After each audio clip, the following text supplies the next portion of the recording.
सितंबर का महीना था। काली अंधेरी रात थी। धीरे धीरे से हवा की ठंडी लहरें आ रही थी। आकाश में बिजली चमक रही थी। महेंद्र चाचा अपने घर से दूर अपने खेत में खाट में सोए हुए थे। उनका खेत गांव के तालाब के पास था। बारिश के कारण पूरा तालाब भर गया था और खेत में घास भी ज्यादा हो गई थी।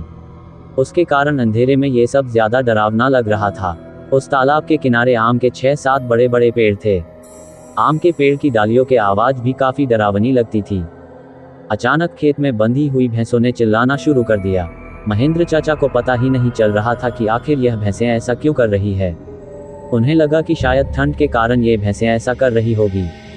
इसीलिए महेंद्र चाचा ने खेत में चिमनी जलाई। उस चिमनी के उजाले में महेंद्र चाचा की नज़र उनके खाट पे पड़ी। उन्होंने देखा कि एक औरत उनकी खाट पे बैठी है। ये देखकर उनका शरीर डर के मारे कांपने लगा। उसी वक्त आकाश में बिजली का तेज झटका हुआ। वैसे तो महेंद्र चाचा बहादुर थे, लेकिन आज उन्हें भी थोड़ा डर लग रहा था। उसी वक्त काका ने आग में सूखी घास डाली और आग को ज्यादा बढ़ाया। इसकी वजह से वो औरत ठीक से दिखाई दे रही थी। महेंद्र चाचा ने तापने के साथ बैठे बैठे ही बूम लगाई, कौन है? पर सामने से कोई प्रतिक्रिया नहीं मिली। इसीलिए काका अचंभित रह गए। उनकी समझ में कुछ नहीं आया। काका खड़े हो गए। फिर महेंद्र काका ने सोचा कि अब डरने से कुछ नहीं होगा, मुझे हिम्मत से काम लेना पड़ेगा, क्योंकि जो डर गया वो समझो मर गया। चाचा ने एक बड़ी लकड़ी हाथ में ले ली और बोले, कौन हो तुम? तुम्हें क्या लगता है कि मैं तुमसे डर गया हूँ? लेकिन सच तो यही था कि चाचा अंदर से पूरी तरह से डर के मारे कांपने लगे थे। चाचा का ये गुस्से वाला रूप देखकर वो औरत खड़ी हो गई और जोर से बोली, क्या तुम मुझसे नहीं डरते?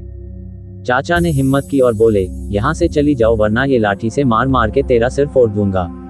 इतना ही बोलता महेंद्र चाचा ने लाठी उठाए और उसी वक्त उस औरत ने आवाज लगाई, अब तू मुझे मेरे ही घर से बाहर निकालेगा?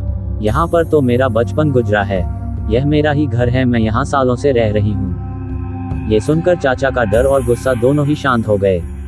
उन्हें लग रहा था कि मेरे सामने जो औरत खड़ी है उसे मैं जानता हूँ, उसकी आवाज भी जानी पहचानी लग रही थी। चाचा सोचने लगे कि आखिर यह औरत है कौन?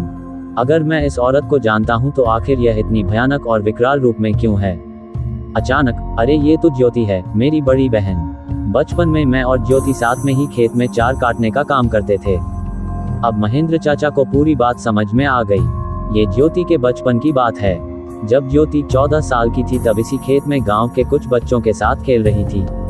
दूसरे बच्चों की तरह ज्योति भी पेड़ पर चढ़कर एक डाल से दूसरे में डाल पर छलांग लगा रही थी।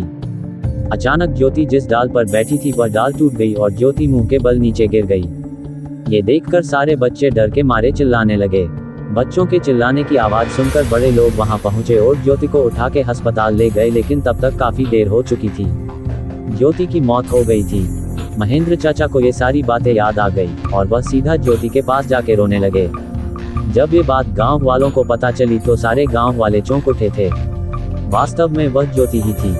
गांव के एक बड़े बुजुर्ग ने कहा कि जब ज्योति की मौत हुई थी तब वो एक बच्ची थी, इसीलिए उसे बालक समझ के उसे दफनाया गया था, लेकिन वास्तव में उसका अंतिम संस्कार करने की जरूरत थी। इसीलिए ज्योति की आत्मा आज तक भटक रही है। महेंद्र चाचा ने तुरंत ही ज्योति को जहाँ दफनाया गया था वहाँ से उसे निकाला। किसी की भी हिम्मत नहीं हो रही थी कि कोई उसके पास भी जा सके। उसी वक्त ज्योति की आत्मा ने गांव वालों के सामने आके कहा कि हाँ, आपकी बात सही है, मैं मर चुकी हूँ। आप लोगों को मुझसे डरने की जरूरत नहीं है। मैं अभी भी इसी गांव की बेटी हूँ, लेकिन मैं आज दिन तक भटक रही हूँ, मुझे मुक्ति दीजिए। बाद में महेंद्र चाचा ने ज्योति के शव का अग्नि संस्कार किया और उसकी आत्मा को शांति दिलाई। आप लोगों को ये कहानी कैसी लगी कृपया कमेंट करके जरूर बताएं। ऐसी और भी कहानियाँ देखने के लिए हमारे इस चैनल को सब्सक्राइब करें।